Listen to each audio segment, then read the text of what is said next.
इसी के साथ मैं विशाल जी को इनवाइट करना चाहूंगी कि वो आगे धम्मपद की presentation. Thank you, Punamji. So I thought we could continue from last time and actually have the same verses from the Dhammapada for us to set the stage. And then there is a talk that I thought we could all listen to, and I will set up that talk after we are done looking at these verses. So just once again, these two verses are talking about the importance of jhana and 371. Practice jhana, O monk. Do not be heedless. Do not let your mind whirl on sensual pleasures. Heedless, do not swallow a red-hot iron ball, lest you cry when burning, oh, this is painful. And then the second verse is, there is no jhana for one who lacks wisdom, and no wisdom for one who lacks jhana. One in whom are found both jhana and wisdom is indeed close to nibbana. So the second verse is getting into, as I understand it, a little bit more detail on what is samma samadhi and how does wisdom and jhana interplay, each enhancing the other till they finally lead to yatha bhuta jnana dasanam, the true vision or true insight that is liberating and ends in nibbana. So to the next slide, please. And for this one, I just again am going to reiterate what we looked at last time, just to set the stage here. So this is from the Chula Vidala Sutta, and here is enumerated the three categories of the Eightfold Noble Path and how they are collated. So right speech, right action, and right livelihood. These states are included in the category of virtue.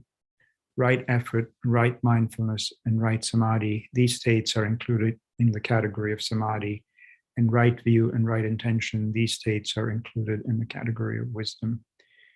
And so the important thing here is that, as we talked about last time, and my understanding is that samma samadhi and samma sati are both categorized together in the category of samadhi. Which is something that we've all sort of understood, in that sammasati, when held to a single object, does lead to samadhi, but as we know, sati is very closely allied to panya or sampajanya, which is the component of wisdom. And so they together are essentially the two wheels of the cart. And then she's further asked, lady, what is samadhi? What is the basis of samadhi? What is the equipment of samadhi? And what is the development of samadhi? And so she replies, ekagata, unification of mind, is samadhi. The four foundations of mindfulness are the basis of samadhi. The four kinds of right effort are the equipment of samadhi. The repetition, development, cultivation of these states is the development of samadhi therein. So I think that is a very loaded, potent instruction, in that it is telling us that the four foundations of mindfulness that are often thought to be an insight practice are actually very, very closely integrated into samma samadhi. And the four kinds of right effort, as we know, these are the instructions on watching the mind. So basically sati and sampajanya will allow us to watch the mind and understand what is wholesome and what is unwholesome. And then the right efforts will essentially, in the Buddha's dispensations, are efforts that essentially make the person remove the unwholesome mental states and encourage the wholesome mental states. So sati sampajanya are going to help us hold those states and sort of analyze them. And the right efforts will be the actual active component in where we get rid of the unwholesome mental states and replace them with wholesome mental states. And if we are actually noticing that the mind is filled with wholesome mental states, then we keep those, prolong those, cultivate those. And so these steps done over and over again lead to the strengthening and maturation of samadhi. So I was able to find, so on the next slide is a very, very, very important talk. It's a very sort of precious talk because these talks are often difficult to find because they're very to the point. Every word and every sentence here is filled with meaning.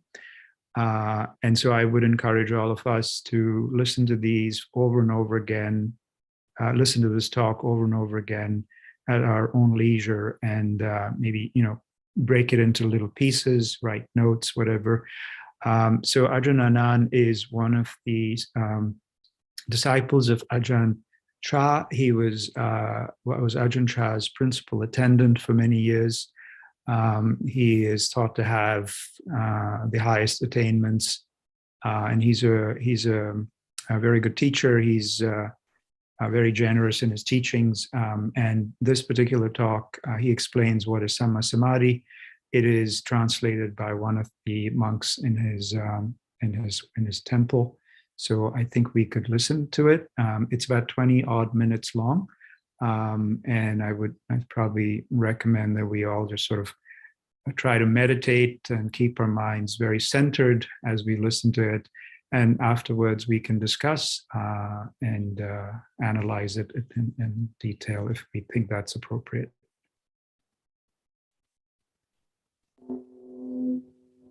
Can you hear, Vishal?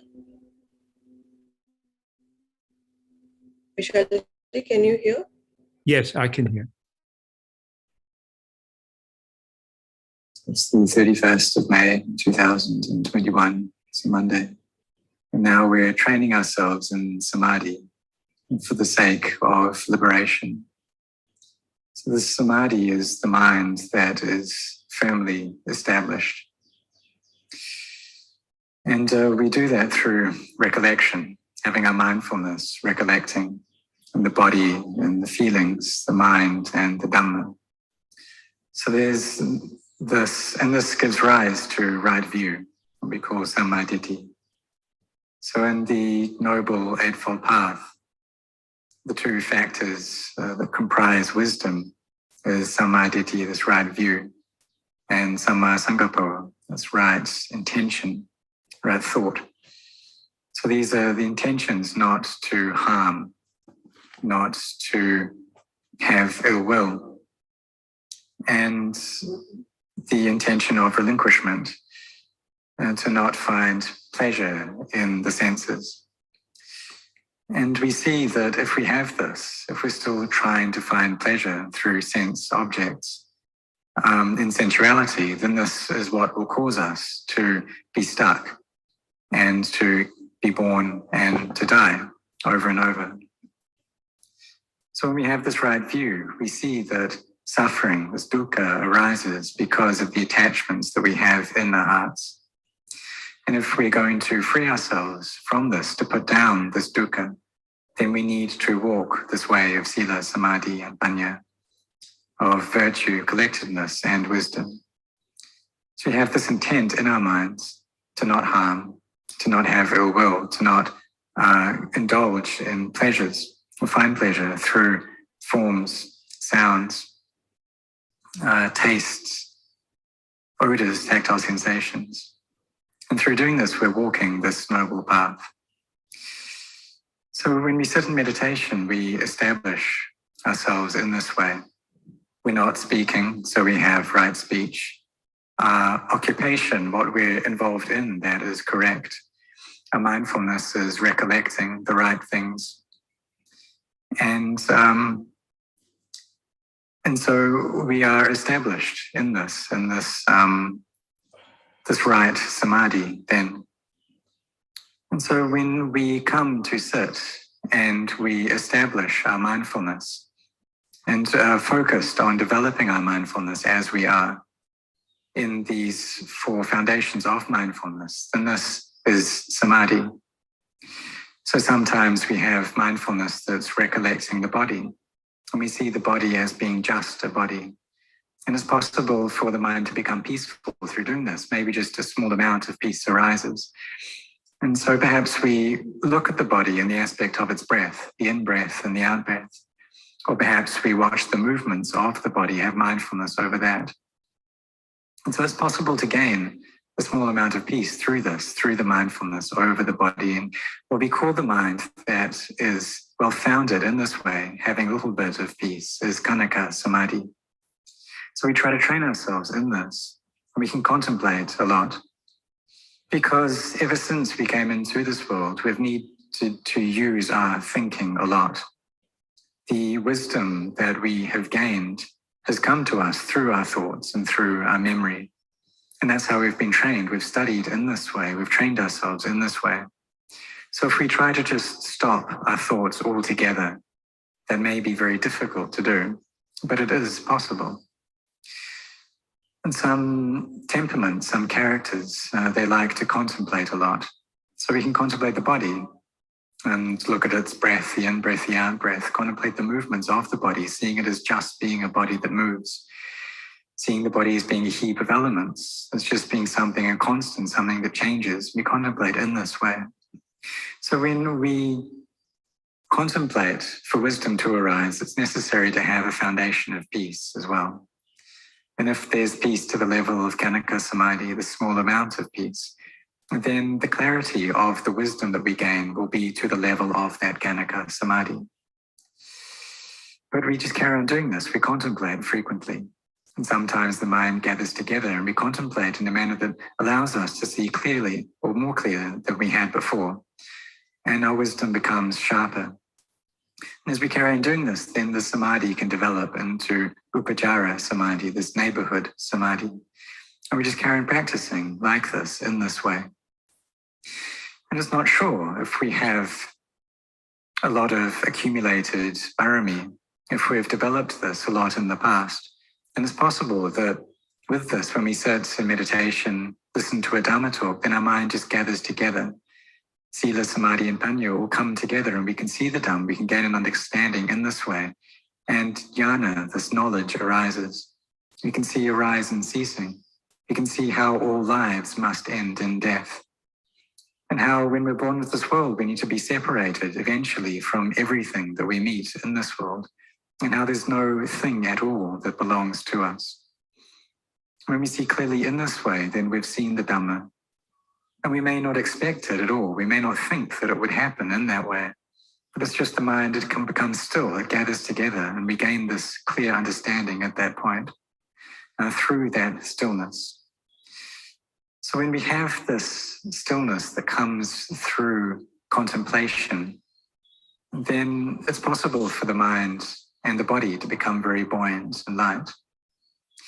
And then when it leaves this and starts to proliferate, then knowledge will arise. The one who knows will be on top of things and know what's happening in time. Understand that this proliferation is not me. And this understanding, it doesn't come about through thought. It's not a thought that comes up, but rather it's direct knowing that arises, that makes the mind radiant. And this is the wisdom that comes from bhavana, from mental cultivation that's arising for us.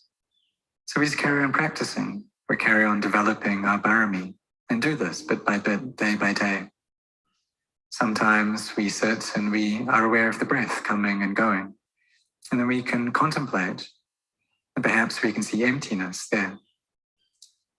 So we have this mindfulness looking at our mind. And if the mind is peaceful, then there won't be proliferation happening. The mind and the body can become very bright, can be very spacious and open. And so it's possible for us to get to this state. But in the beginning, developing samadhi and making the mind peaceful can be something quite difficult. But even though it's hard, it is possible for us to do it. It is possible to get to a point of stillness where the mind goes quiet, where it turns empty. And this is really amazing. It's really profound, this experience. And here it's easier to teach the mind because it's in the level of upajara samadhi, this neighborhood concentration. So both Kanaka samadhi and upajara samadhi they are right samadhi, and that the mind is composed, it's founded in the right way.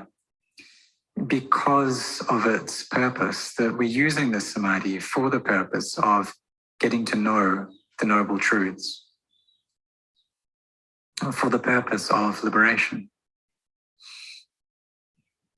It's possible, however, for people to doubt about this, or whether it's right to practice in this way. But we just carry on doing it.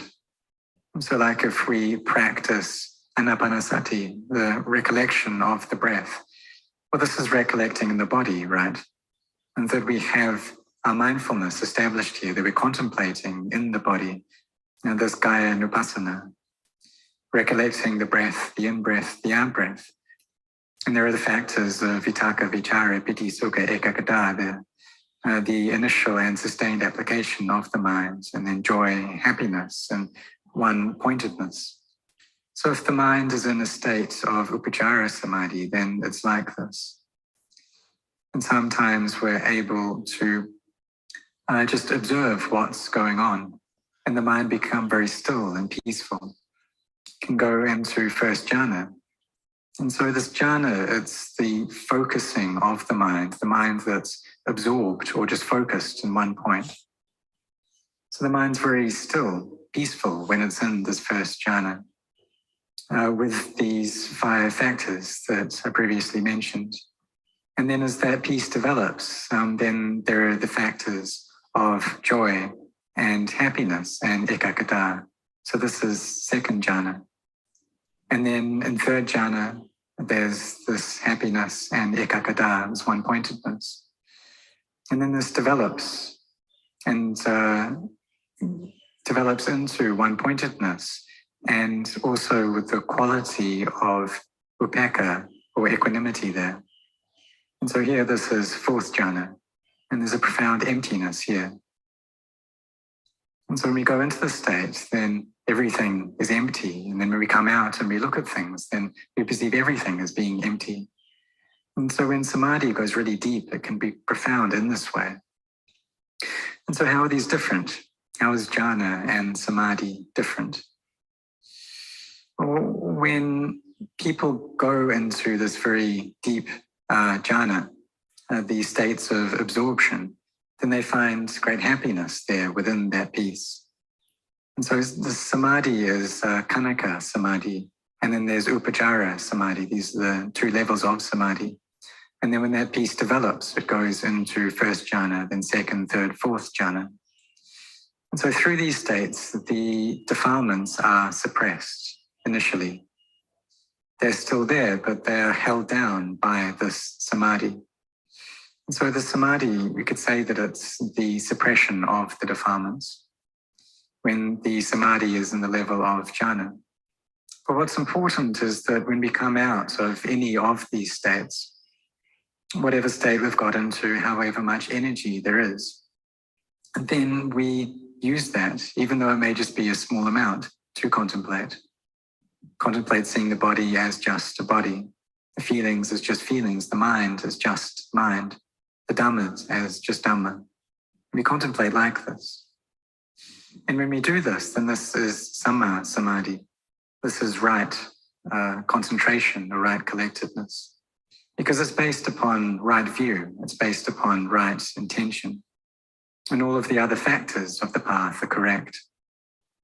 So when we gain this inner energy through our contemplation, maybe it's to the level of upacara samadhi, and then we can reflect and see the body with clarity.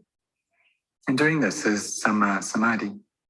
If the mind can get the peace to the level of first jhana, then when it comes out of this state, then there'll be a great clarity to its vision. It'll be able to see the body, to see the feelings, to see the mind, to see the Dhamma with clarity.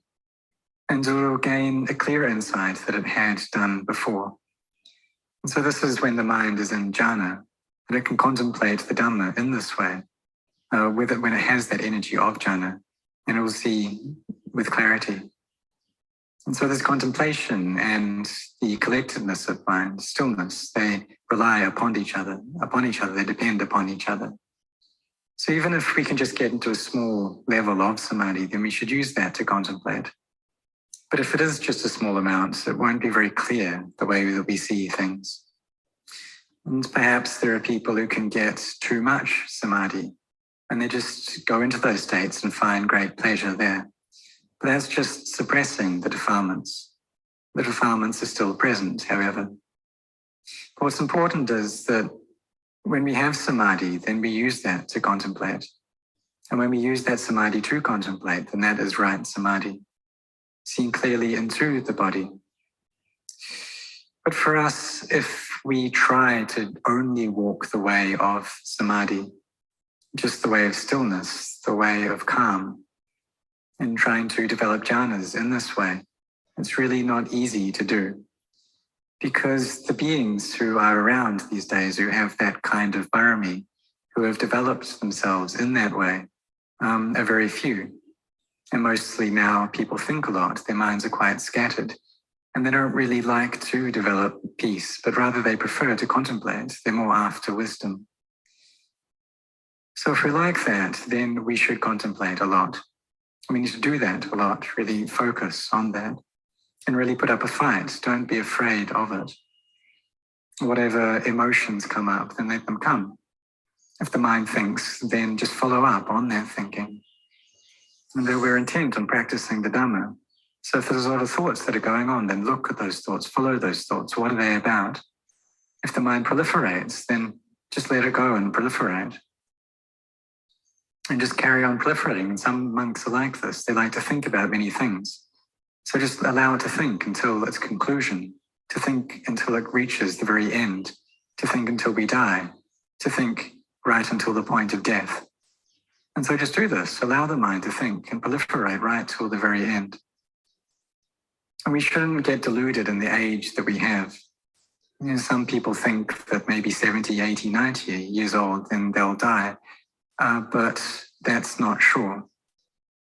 But we should let the mind just think right until the end of this life, right until death. And then what happens after that? They take this body and they burn it. And maybe they bury it in the ground. If it gets cremated, then they take the ashes and they scatter that in the ocean. And what's left? And there's nothing there. And so all lives, they end in this way. So if we're going to proliferate, then we should proliferate right until the very end, right until death.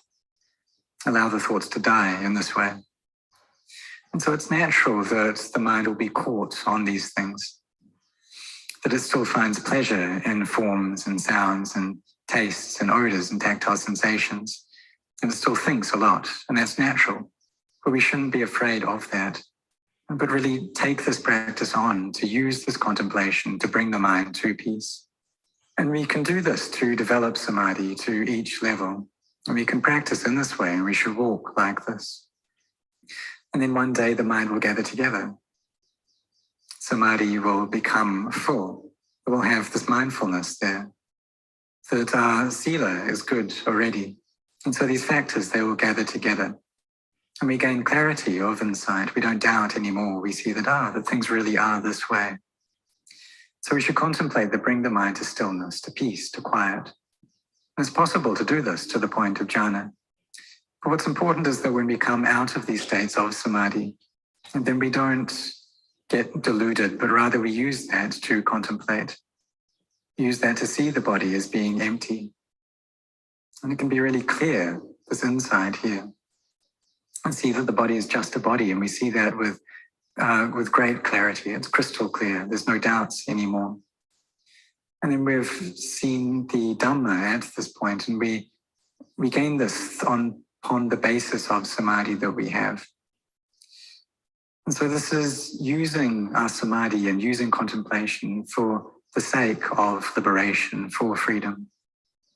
So we just carry on doing it. We don't stop. Perhaps we have some doubts about this, but we should just put them down. We may wonder, what's jhana like? What's samadhi like? What's right view like? How do we gain that?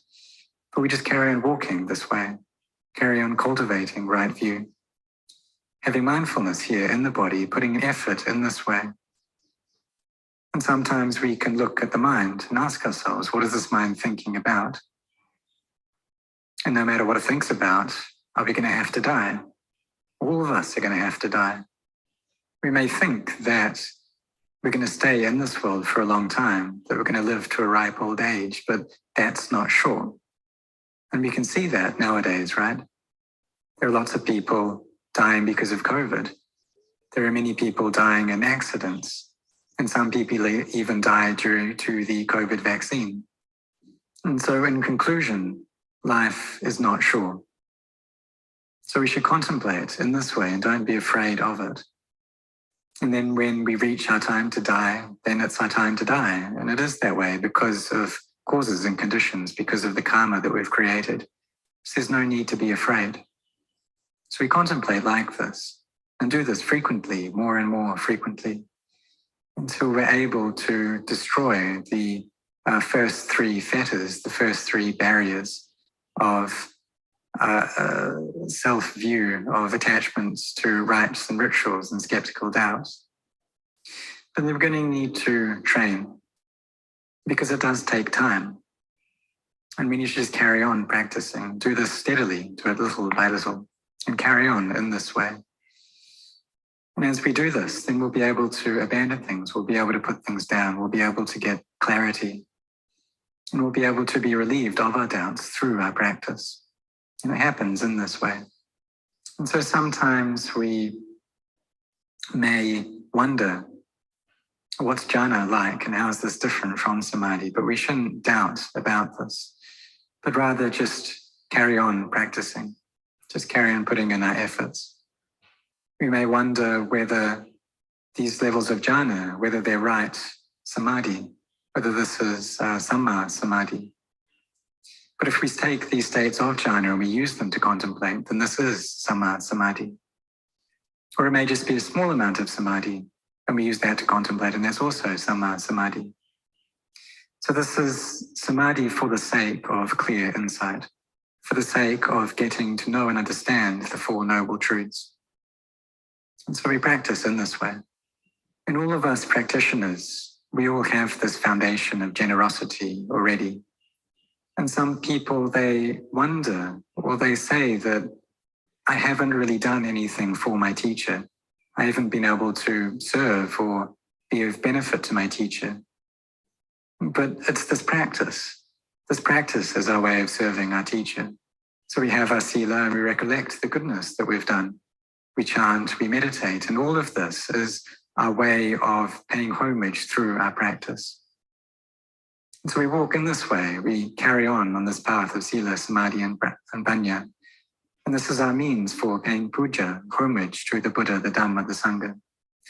So being firm in sila already, being generous already, then we take up this path of practice. We chant a lot, we bring up mindfulness a lot, we contemplate a lot, and this is what will take us to understanding the Dhamma. And so the mind can become very clear through doing this, very bright. We have this good opportunity now in this life. So really put an effort, really bring up this will to practice. And so may all of you practice together. Carry on building up your paramis, these spiritual virtues together in order to understand the Dhamma in this very life. May you be intent in this way.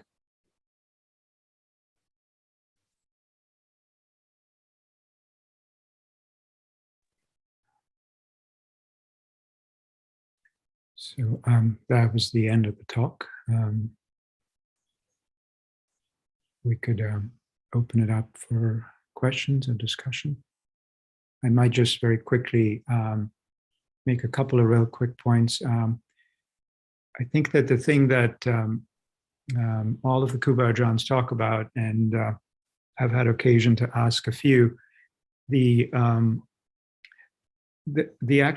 series of the practice is very similar. So you use the four foundations of mindfulness initially to go into samadhi, and then when you're in samadhi and then you come out of samadhi, you do the same process again.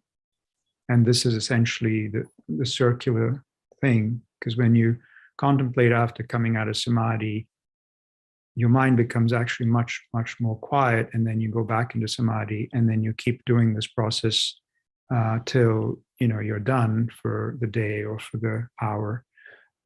So that's really how the wisdom and the samadhi interweave into one another, and it's essentially really like a circle. The other thing that I may want to highlight here, along with so many other things, but just 2 points, because I think we may have talked about this once before. He says that the clarity of the wisdom, the strength of the wisdom is proportional to the strength of the samadhi. So that's just something to think about, because if we contemplate without stillness in the mind, the insights that come in are mostly intellectual or very, very perceptual at a very simple level. But the same contemplation that is done with the stillness and the power of samadhi then is what ends up, according to what the teachers talk about, in the true insight that is liberating insight. This process, obviously, as he mentioned, is iterative and takes time. So I think that's those 2 points I just wanted to make. Vishalji, can I ask you one thing? That it was said that allow proliferation of thought to continue till the death of the thought. Yes. I wanted to ask you, because you must have heard it many times, and did you see it practically happening like that? Okay, so Rajanjali, that's actually a very important question. I'm glad you brought it up, because the way this talk is very, very stocked with so much instruction that it is easy to sort of confuse one part of the talk with the other. What he was referring to there was there are certain monks and certain individuals who say that they just cannot still their mind by staying on one object. So he was saying, for those monks who don't want to attempt jhana, they just want to contemplate, he said, okay, then contemplate. But importantly, he didn't say proliferate as in think anything, think about your food or the weather. He was talking from a very Dharma perspective. So if you want to contemplate and think about the Dharma, do it. But at the end of it, he always says, think about death, think about the body. So if you really want to contemplate in that way, go all the way to Maranasati, so contemplation of death. Because what that does is that it stops the useless thinking. The whole idea of contemplating death and body is to cut off the proliferation, the prapancha, the stuff that doesn't really matter. And if you notice, he says that then that will end up leading to jhana or samadhi. But the proliferation he was referring to wasn't just random thoughts and just thinking just sort of anything. It's all based on a Dharma perspective. I don't know, does that help or answer it in some way?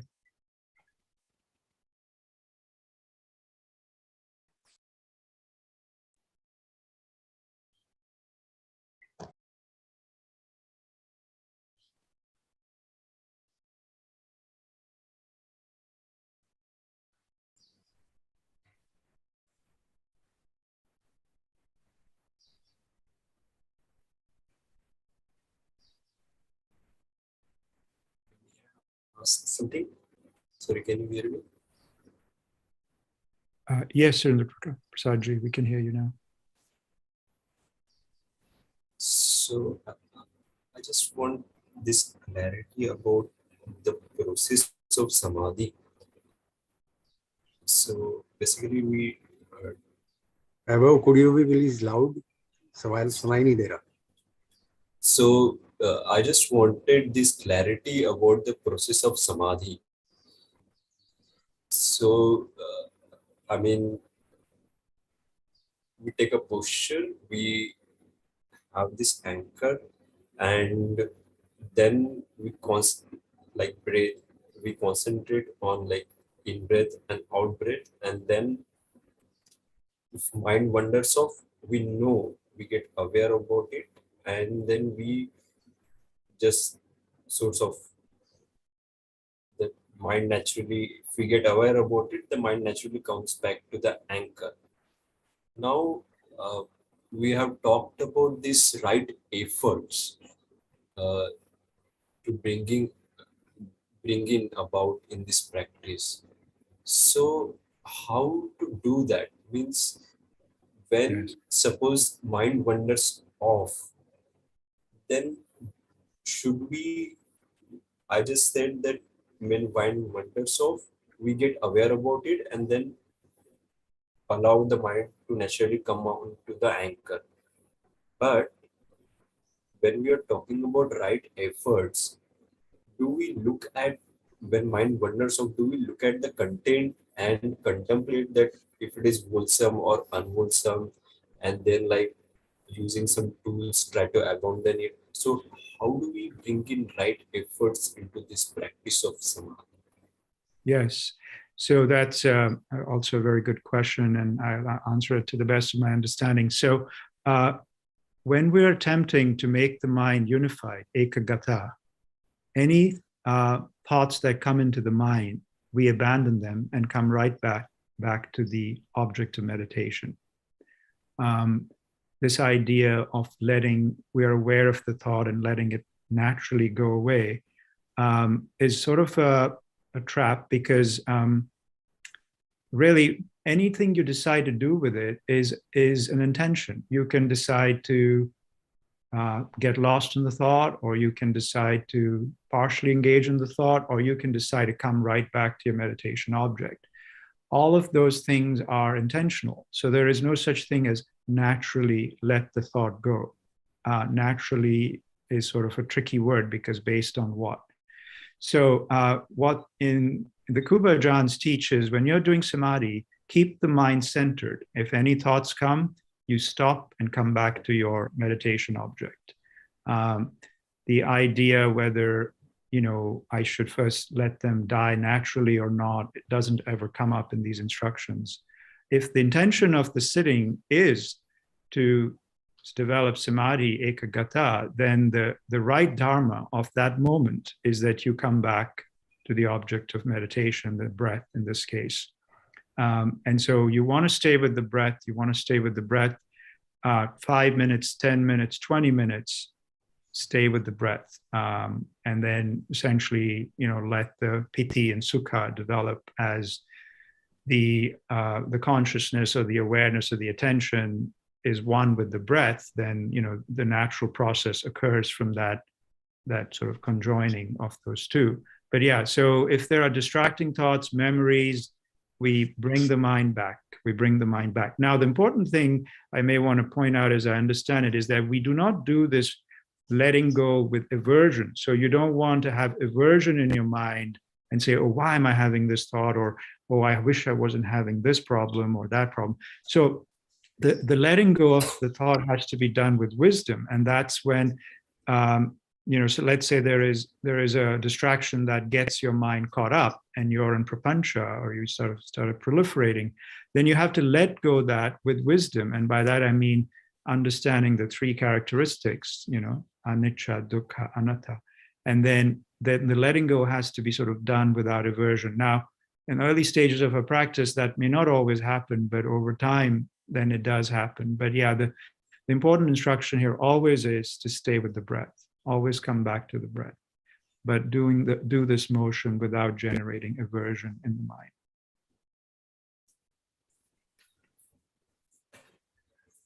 Thank you, Shalji.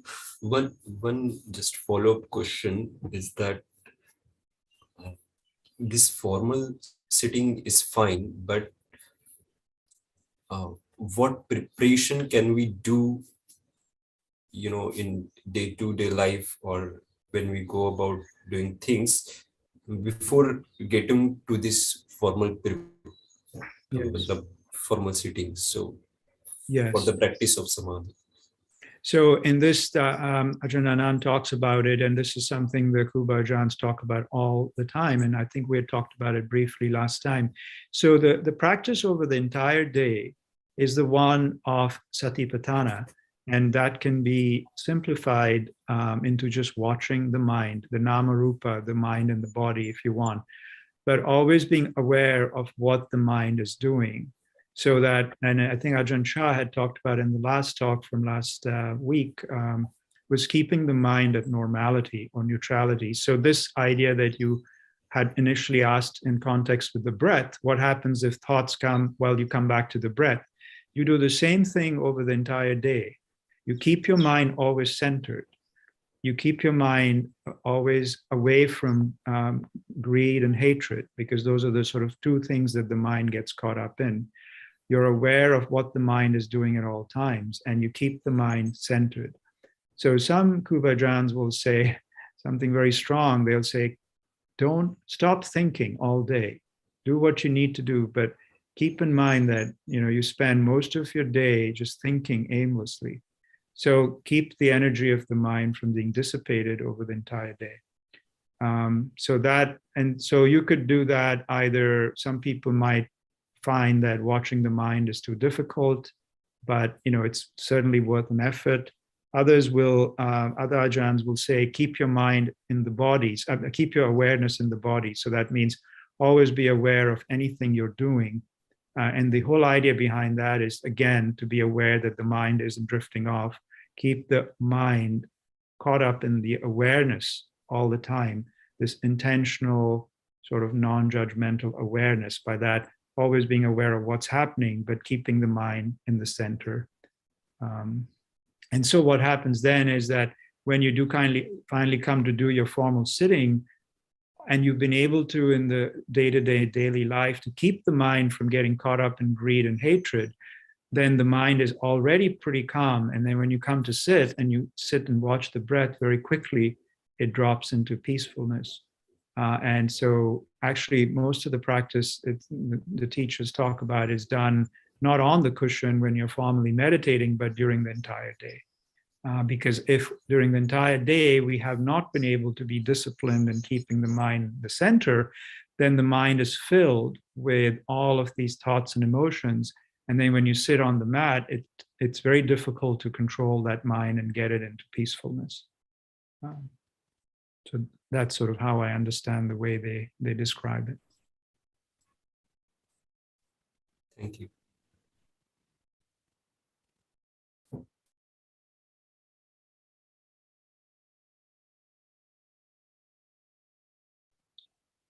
Thank you, Vishal. That was very nice. Is there a source where the text is available? Surinder Prasadji, do you mean that the talk? Yes. Yeah. No, actually, I don't think that there is. The talk hasn't been transcribed. I don't think there's a transcription available. Okay. But I have the link in there for the YouTube. Sure. Thank you. Sure.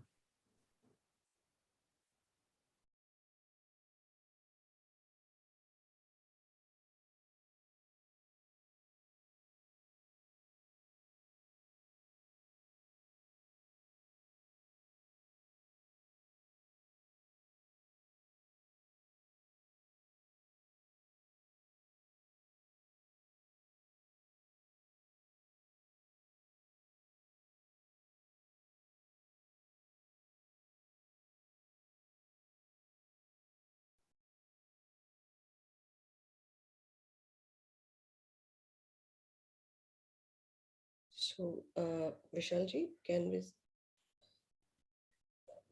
we sit now for quite time, Sure. and maybe afterwards, if someone has questions?